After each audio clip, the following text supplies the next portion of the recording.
Maurice a vécu à l'heure du fact-checking du 5 au 6 octobre 2023 à l'auditorium de l'Université de Maurice à Réduit, organisé par Africa Check. La docteure Roukaya Kassenali s'est dite heureuse d'avoir pu rassembler plus de 200 délégués et pense avoir posé la première pierre pour une telle institution à Maurice après des années. L'idée, c'est vraiment amener cette culture de fact-checking à Maurice. Parce qu'à travers le monde, nous trouvons avec mes collègues qui nous viennent attendre depuis hier, dans un pays aussi difficile de faire du journalisme comme Libye, comme le Soudan, South Sudan, tout un pays qui a beaucoup de conflits, Burkina Faso, Mali, nous faisons une communauté de fact-checking. Malheureusement, Maurice, nous payons. Nous faisons faire un atelier de travail pendant quelques années. C'est deux fois nous le faisons avec mes étudiants, avec mes journalistes, avec Media Trust aussi nous y faire pour vraiment créer ça parce que c'est un outil, ça. Fact-checking, c'est un outil qui donne plus de valeur, qui donne plus l'importance aux produits journalistiques, mais aussi aux produits de l'information. Avec la situation en Afrique, le fact-checking prend une place de plus en plus importante pour les membres de la presse, dans un monde où la désinformation et le mésinformation sont courantes, indique Paul-Joël Kamchang d'Adizi, Cameroun. L'importance pour le continent africain, c'est que les producteurs et même les consommateurs de l'information prennent conscience des enjeux de la désinformation qui, comme vous le savez, l'Afrique est à la fois actrice et même victime des questions de la désinformation. Lorsque vous voyez un peu la géopolitique internationale, il va de soi que cette guerre de notre ère, comme on aime souvent l'appeler, se joue en Afrique. Mais ça devrait se faire avec les Africains parce que l'Occident ne devrait plus avoir un agenda à imposer à l'Afrique sur notamment les questions de géostratégie et de géopolitique. Mais les Africains devraient de plus en plus prendre part à l'élaboration de ces politiques, au suivi et même avoir leur mot à dire sur la fabrique de l'information géopolitique. Avec plus de 20 élections sur le continent, et dont à Maurice, les membres de la presse et les politiciens mauriciens doivent se préparer, souligne Sheila Banouaré.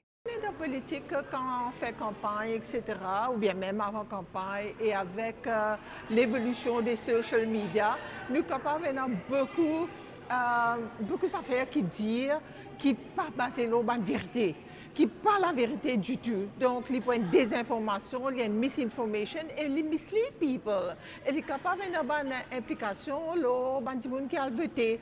Parce que quand les gens ne pas la vérité, c'est capable de les influencer. Donc, moi, je crois qu'il est très important qu'il nous éduque la population, qu'il y ait une pédagogie extrêmement importante, le qui était sa fact-checking.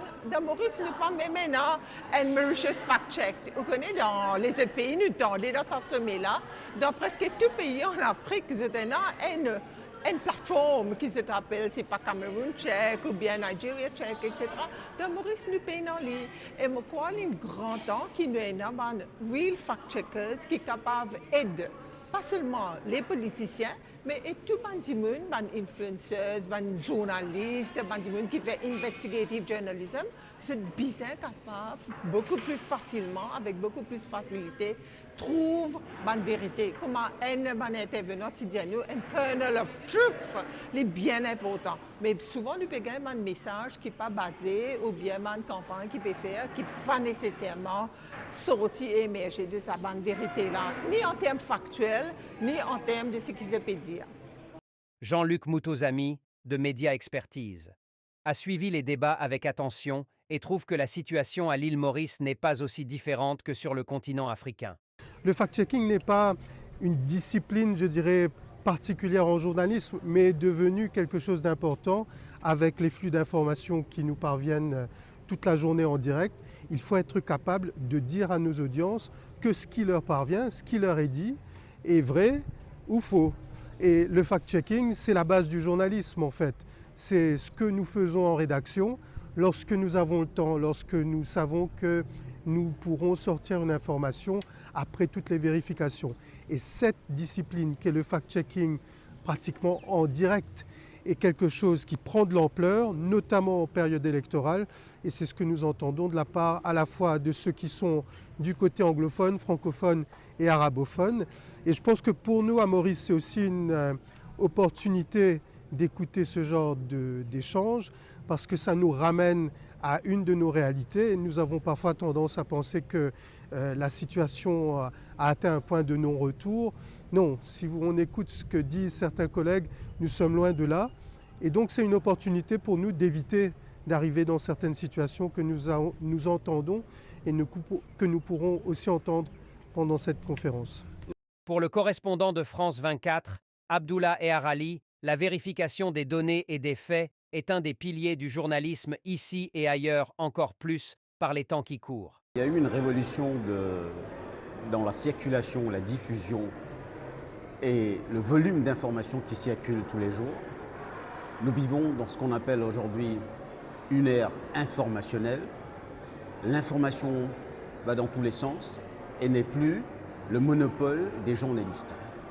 Alors il y a plein de choses qui se passent en ce moment, donc c'est une révolution et il est nécessaire aujourd'hui que les informations qui circulent, même dans une société libre comme la nôtre, soient fact-checkées par d'autres professionnels aujourd'hui que les journalistes eux-mêmes. C'est vrai que le métier du journaliste, c'est déjà vérifier, contre-vérifier les informations. Mais il y a tellement d'informations qui circulent aujourd'hui qu'il faut de l'aide. D'où la nécessité d'avoir aussi des fact-checkers et ce sommet. D'où la nécessité d'avoir des fact-checkers. Et ce sommet permet effectivement de faire le point sur toutes les avancées, mais aussi sur la nécessité et les enjeux du moment. Il y a du chemin avant qu'une institution de fact-checking s'installe à Maurice, a conclu le docteur Roukaya Kassenali. Du monde qui est intéressé vraiment créer sa communauté là, des camarades étudiants, des camarades journalistes. Mais mon pensée, c'est le moment très très propice de créer sa local fact-checking community.